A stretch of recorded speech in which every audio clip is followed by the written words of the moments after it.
Good evening, ladies and gentlemen. My name is James Roberts. Welcome to the June 20th edition of Effective, Efficient, Affordable and Accountable to You, the show that takes a look at government here in Winsted and asks whether your government is indeed listening to you. Did they hear the very clear message that you sent at referendum? By way of reminder, the remarks on this evening's show, the views expressed are those of myself, James Roberts. They do not reflect those of the Winchester Board of Education or the Gilbert School Corp. On this evening's show, we will tell a tale of two teachers. The first, Marianne Welcome, chose to live the Democrat dream. The dream that says more money will solve all problems. She put forward a budget with a 9% tax increase that included benefits for all manner of friends and family, but very little of lasting value for this community. You saw through this.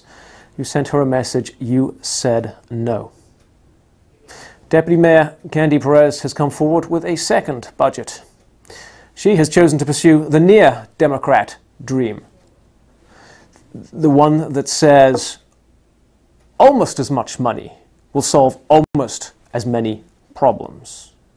It is not clear that she is listening to you either. It is not clear that she really gets it. We will come forward and spend more time on her budget later in the show. The fact of the matter is, ladies and gentlemen, you delivered a very clear message at referendum. You showed up in near record numbers. You voted no by a near record margin. You said very clearly, spend smarter. No more waste. No more spending money on duplication and things that do not work. Invest in our town, in our tax base, not simply in more people and more benefits. And enough of the double talk. Don't ask us to pass a budget on the grounds that it is a budget for schools or a budget for roads when it is not. Don't tell us to vote for a tax hike on the grounds that it is the first one in 10 years when it is not. The truth of the matter is that Deputy Mayor Perez, when she was mayor just 2 short years ago, passed a tax hike. She raised your taxes. And I challenge any of you to say what that tax hike actually paid for. I challenge any of you to say this is the value that we bought with that tax hike. If the people of this town pass an up budget this time around, that will mean 2 of the last 3 budgets will have had tax increases. A pattern of 2 out of 3 tax increases is a pattern of tax and spend. It is not a pattern of 0 increases, which is what we're told every day we have gotten. That was the message that you sent, ladies and gentlemen. I don't know who's listening. I don't know who heard you. It's unclear to me whether the Board of Selectmen heard you. It's unclear to me whether the Board of Education even cares. One thing Marianne did here, one thing Marianne heard loud and clear was that you are fearful of the reval, and rightly so. The reval will represent an across-the-board increase in taxes. But hearing that, Mayor Welcome waved in our faces a letter from her good friend Daniel Malloy. A letter that says, we will solve the reval issue. There will be no reval problem. And in a most undemocratic way, we will do so without spending money. The way we will do so is by phasing the reval. And phasing the reval is the silver bullet. Let's just examine for 1 minute what phasing the reval actually means to you and I. If you live downtown, if the value of your home, your retirement nest egg, if your home has dropped in value from $100,000 to $50,000, good news. A phased reval means that you will pay taxes as if your home was still worth $90,000. Let's go through that again. If your home 5 years ago was worth $100,000, if it's now worth $50,000, you will still pay taxes as if it were worth $90,000. That is the great good deal that Marianne Welcome has dreamt up for you. If you're fortunate enough to live by the lake, or out in the outskirts of our town where values are fairly flat, if your property is worth about the same as it was 5 years ago, good news. You will pay more in taxes this year, irrespective of the budget. And you will pay more in taxes next year. And you will pay more in taxes in the year after that. And you will pay more in taxes in the year after that. And you will pay more in taxes in the 5th year of the phase-in. That is the good deal that Marianne Welcome has worked out for you. The fact of the matter is, ladies and gentlemen, you are rightfully fearful of the reval. And phasing doesn't fix the reval problem. The reval problem can only be fixed not by spending more money, but by investing in our downtown businesses and in our downtown neighborhoods, in stopping the decline of our downtown urban core, in putting this town back on the path to prosperity. We can only fix the reval problem if we fix the fund balance, if we fix our borrowing capacity, if we fix our financial flexibility. And we do not do that by spending more money on people and benefits. So who's listening, ladies and gentlemen? Who heard the message that you delivered at referendum? Do we on the Board of Education, did we listen to you? We all know that the elephant in the room when it comes to our school system is the wasted money spent on an empty school building. Two of our selectmen, Fracasso and Albanesius, had the courage to suggest that they would not support a budget that did not close a school. Somewhat astounded, Marianne Welcome called a meeting. Another meeting. We've been having meetings on this subject for 3-4 years. And like so many other of these meetings, this meeting was not terribly productive. The school board said they did not want to close a building. The school board said they would not close a building. The school board said the problem was not that they wasted money on an empty building, but that they had 3 bad buildings. The school board refused to accept the logic of the proposition that if you close one building and redeploy those funds to the 2 other buildings, you can fix those 2 buildings. And instead the school board clung to their old mantra, their tired old mantra, that the way to fix the buildings is by keeping them all open and wasting money. The school board sought to argue that there would be no cost savings from closing a building. The school board chose to argue that it would actually cost money to close a building, between $500,000 and $750,000 to close a building. You know, and I know, that that is just nonsense. Let us remember that back in late February 29th, the school board's own consultant, Dr. Castagnola, produced a report about the school buildings, in which he said that if you eliminated just one employee in the course of closing a school building, that the Board of Education would save somewhere between $175,000 and $235,000 just by saving one employee. And we all know that it takes more than one employee to run a school building. We all know that if we were to close a school building, it is not just one employee who unfortunately would be losing their jobs. Even Candy Perez, during the course of this meeting, had the temerity to suggest that when you close a building, it is not just one employee. It is not just utilities. It's probably the school secretaries, the school nurses, the school custodians, the school maintenance. All of those things are saved. The school board disagreed. They didn't have much analysis to support that disagreement, except for one specific. They said Dr. Castagnola had used the wrong number for utilities. That his assumption that the school board's expenses on utilities of some $320,000 a year was all wrong. That the right number was in his report all along on page 25, that the right number was $120,000. And that number is in his report, ladies and gentlemen, except it's not the number he used, because he did the right thing. The number that the school board wants to use represents just half a year's worth of utilities. Dr. Castagnola chose a full year of utilities as representative of the savings to be had from closing a building. Dr. Castagnola's analysis was correct. That of the school board was not. Recognizing that, Selectmen Albanesius and Fracasso put a proposal on the table. Irrespective of what the savings are, close a building and we'll split them with you 50-50. 50% to the schools, 50% to the town. And this is where the rubber met the road, ladies and gentlemen. This is where we finally got the truth. Board of Education Chair Susan Hofnagel responded, "Why should I cut $500,000 of waste only to give half of those savings to the town?" Board of Education Chair Hofnagel said, "I would rather waste $500,000 of your taxpayer dollars than give a single red cent to the town. Not 1 cent, ladies and gentlemen, over my dead body." If you are as appalled by that comment as I was, call Board of Ed Chair Hofnagel. Call Mayor Welcome. Call Deputy Mayor Perez. Call Clausen. Call DeVita. Call the other guy. And let them all know what you think of their Democrat colleagues' insistence that not 1 red cent should come to the town. How do they get away with this, ladies and gentlemen? Why is it that after 3 years we're still arguing as to whether closing a building saves us $500,000 or costs us $750,000? Part of it is they think we all fell off the turnip truck. But part of it is that no one really knows the Board of Ed's numbers, least of all the Board of Ed themselves. We are operating under a budget currently that has one number in it, one sole number. Just one.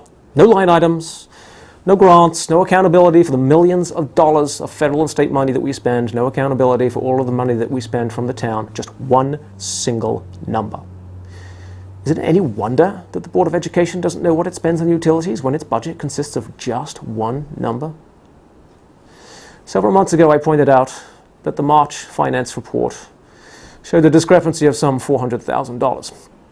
I expressed my dissatisfaction at the time that the administration had not pointed this out themselves, could not explain it, and that the Board of Education didn't care. It took some 6 weeks to get to the bottom of that number. It turned out that the bulk of it stemmed from the fact that the Board of Education had either forgotten that they actually had to pay money to spend our children to Region 7, or that somehow that came for free. And that when Region 7 corrected us as to that misconception, and those numbers showed up in our monthly report, it caused the numbers to go awry.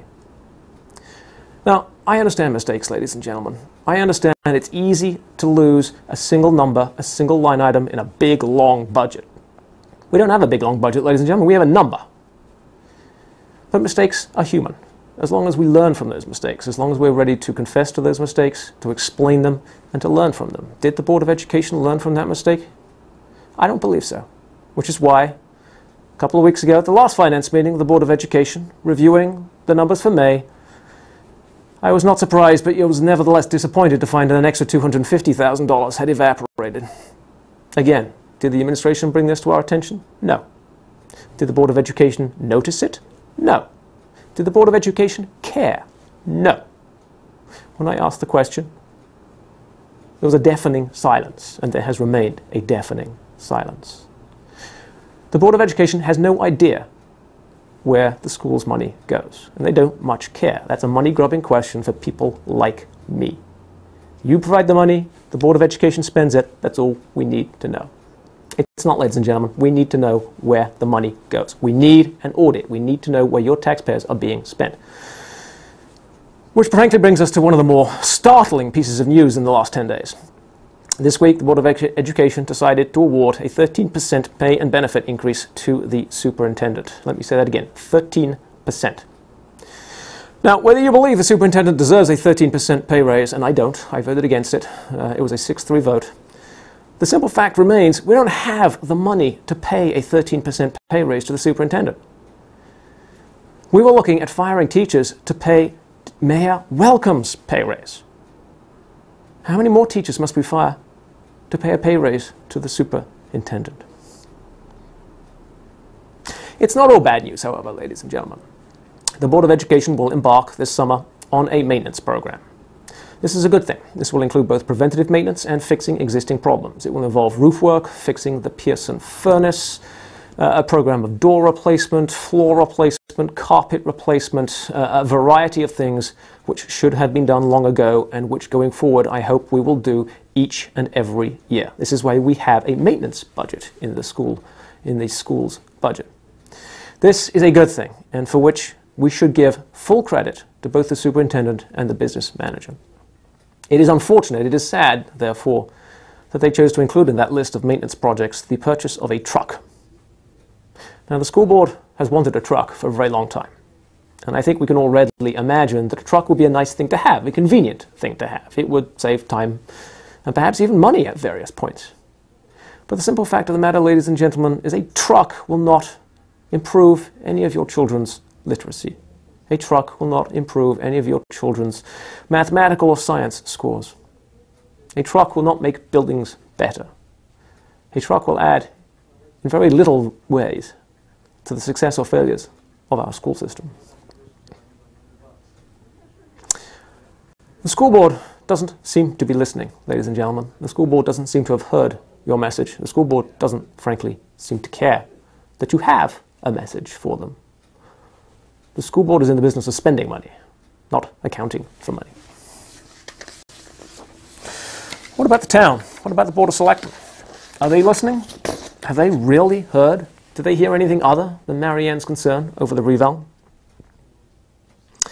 If they had heard, ladies and gentlemen, if they knew where you stand as a community, they will come forth immediately with the honest but unwelcome news that there is no bond. We have no real borrowing capacity. There is no new school. There is no new police station. There is no new firehouse. There is no bond. If they were listening, they would come forward with a frank acknowledgement that the current tax base will not support the current services. If they were listening, they should have initiated the day they took office, a thoroughgoing review of our services. What services we provide, how we provide them, how we staff them, how we pay that staff, both compensation, salary, and benefits. We have not done that. The Board of Selectmen needs to set the tone to encourage businesses to come to our town, to encourage investment, flexible regulations, tax incentives rather than tax bills. They have not done this. The Board of Selectmen needs to provide a budget that works for our community, a budget that does not crush us with meaningless tax increases, but which eliminates waste, uses those savings to invest in the tax base, to create future cash flows, to provide future services. What then has the Board of Selectmen done? What budget have they put forward to us? What is the second budget? Deputy Mayor Perez's budget. The headline is that it involves $930,000 of new taxes, a 5% increase. What do you get for $930,000, ladies and gentlemen? School spending is flat. There is no increase to school spending at all. In fact, school capital for buildings is down $350,000. If it's not schools, what is it? If school capital is down $350,000, that means somewhere else in the budget there is $1.2 million of additional spending.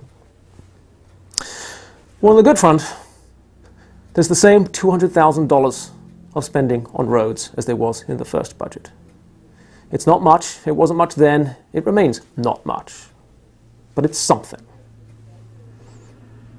On the good news, they've abandoned the foolishness, the utter foolishness of the planner, of the deputy public works director. These positions with salaries and benefits and no real value to you and I. These are the plus sides. These are the good sides of the budget. But they've taken out the $200,000 for the fund balance, ladies and gentlemen. They've kept in a veritable fleet of new trucks and vehicles for the Department of Public Works. We still have gaggles of consultants walking in George Clausen's footsteps, coming up with new rules and regulations. Civil service is still there. And we still have a raft of benefits. You, the taxpayers, are being asked to pay for medical and retiree benefits on a scale that you, in the private sector, I beg your pardon, do not receive. You're being asked to pay for benefits for spouses and children that no other private sector employer in the land can afford. And we can't afford them either, ladies and gentlemen. This is the Board of Selectmen's response to your message. At the last Board of Selectmen meeting, Deputy Mayor Candy Perez said news of a 13% pay increase for the superintendent was awfully hard to hear. Awfully hard to bear as a taxpayer, as a selectman, as deputy mayor. But it's time, ladies and gentlemen, that we all take the opportunity to hear, that we all take the opportunity to listen what is really going on around us, to listen to the message that you have sent to us. The simple fact of the matter is no one knows where the schools spend their money. No one. Not least of them, the Board of Education, which is why we need a real audit of the Board of Education. We need to know exactly what is spent so that we can plan effectively going forward. The town budget, in reality, is being eaten alive by benefits. The benefits are strangling us. And yet we have looked simply at the benefit package of a single employee, a single town hall janitor, saw his benefits restructured to no loss to himself, but with a savings to the town of some $5,000 to $7,000. Had we done the same with every employee in town, with every employee in the schools, that would have added to some very significant savings. But we did not, ladies and gentlemen. We are told on all sides that more money will solve all problems.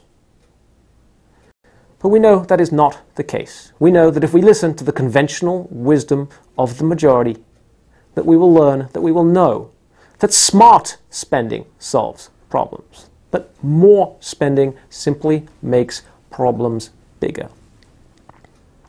And we must listen, ladies and gentlemen, we must listen to your message that there is no more money.